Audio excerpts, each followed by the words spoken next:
What is up, everyone? Welcome to the Football Chat Box. My name is Ryan, and welcome to the best players for the Euro Fantasy 2024 final against England. Sorry, Spain versus England Euro 2024 final. These are the best players. We're going to look at both teams, which from positions from goalkeeper, defenders, midfielders, and forwards, and tell you which players you can look to get for the Euro 2024 final. Having said that, let's get straight in. Oh, actually, if you're new here, hit the like button, hit that subscribe button as well, and let's get straight in the video.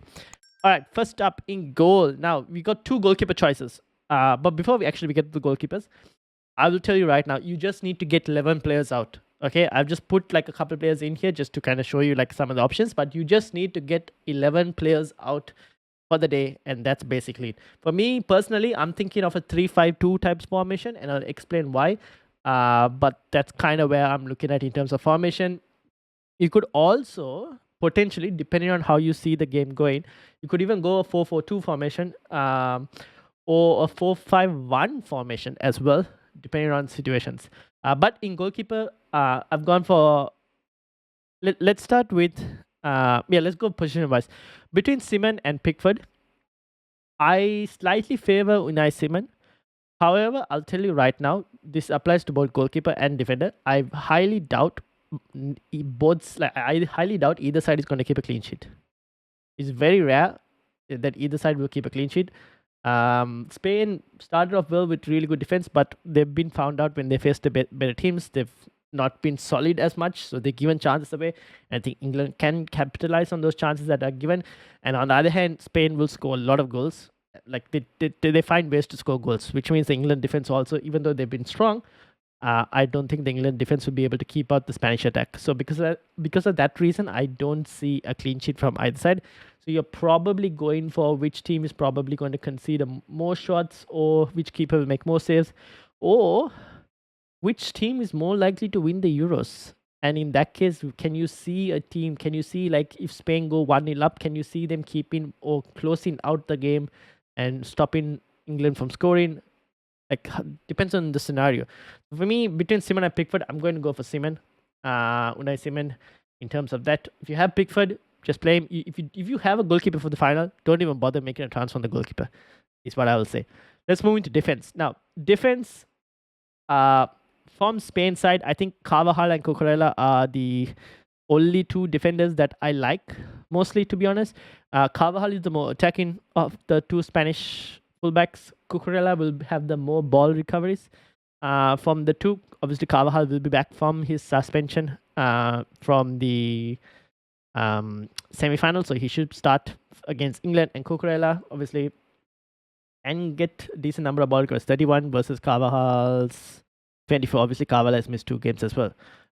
So depends on where you want to go. If I had to pick one, I might actually go for the higher upside in Carvajal, just in case, because it's the final. It's 1 game left. At this point, I'm going to go and try and go for high upside players if I can. If you have budget problem, then obviously go for Cucurella, but I'm looking at Carvajal. From England, if Luke Shaw starts, which we don't know, but we'll get to know before the deadline, obviously, then I would like Luke Shaw. Again, high upside potential. 4 ball recoveries in 45 minutes. Not too bad as well, to be honest. Guehi has been a solid rock at the back for England. I expect him to play as well. So if you have him in your team, keep him, not too much of a problem. And then if you wanted another option from the English defense, between Stones and Walker, I'm probably going to go John Stones, because John Stones, he tends to have, even for Manchester City, he's had that potential like set piece threat. So maybe if you wanted someone like that, I would go for Stones over Kyle Walker. But that's basically it. Obviously, we'll get to know the lineups before the finals, which you could probably look and then decide. But that's basically what I would go for in terms of defense. From other Spanish players, maybe Laporte as the only other option. Just again, like ball recoveries, he tends to do pretty well. 32 ball recoveries as well. So Laporte is someone else, if you wanted to look for a Spanish defender, could go for. But at the moment, I'm leaning towards Carvajal from the Spanish defense. Midfield. Now, this is where, if you think neither side are going to keep clean sheets, okay, you need to get players who are going to create stuff. Let's start with Spain. Dani Olmo should start this game with Pedri still out. So I would go for Dani Olmo. He just gets involved. Obviously, we saw him score the second goal for Spain. Came off though at 76 minutes, which was a bit of a shocker for me. But he does get involved attacking wise, so I like him as an option.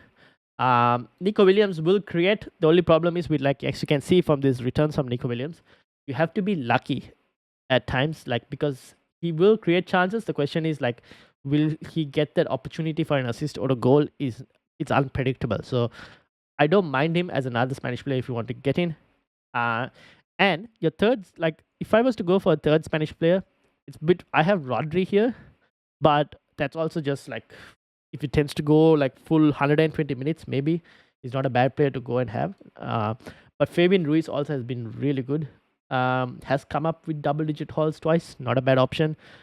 Tends to get a bit more attacking as well. I don't know if I would have any other Spanish midfielders. I don't think so. England, on the other hand, England have players who can get a goal in terms of midfield. They got Jude Bellingham. Bukayo Saka is another one as well from midfield who can get a goal. Then you got Phil Foden, who did score, but obviously didn't count. So that's another player that you have to, or didn't score, came very close to scoring, but Dumfries cleared it off the line. And he had a good game. The last one, compared to the rest of the tournament, he's actually been pretty bad. But the last game, he did play decently. The only thing with Foden, from the looks of it, it seems like he won't play. If he goes to extra time and all, the chances of him staying for too long, if it looks like it's going to penalties, doesn't seem like he might stay on the pitch. So that's one thing to keep in mind. Obviously, I've got Declan Rice, just of the off case that he has a decent flow of points, like 4 points, because of the amount of ball recoveries he does, and also because of how long he'll play in the game as well. Not a bad shout. Tends to get potential assist and goal threat if you've seen him play for Arsenal. Not a bad shout. And obviously, Kobbie Mainoo has been immense for England, and only problem is his return for points aren't as high. So I do prefer Jude, Rice, Saka, and Foden.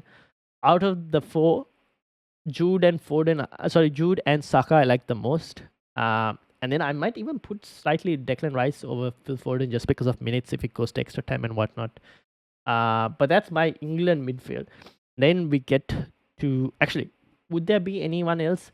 Unfortunately, Cole Palmer is not going to start. But if he was to start, then obviously, but he's not going to. So yeah, that's basically it. And then in the forward spots. Now, the reason I said you can go for a 4-5-1 or even potentially a 4-4-2 formation is because you don't really need 3 strikers in this upcoming start. Now, obviously, I've got Kane and Morata up here with Lamine Yamal. I think Yamal is the one that I would want to have. And then up the other two. Now, obviously, both are doubtful because both took knocks in the semis.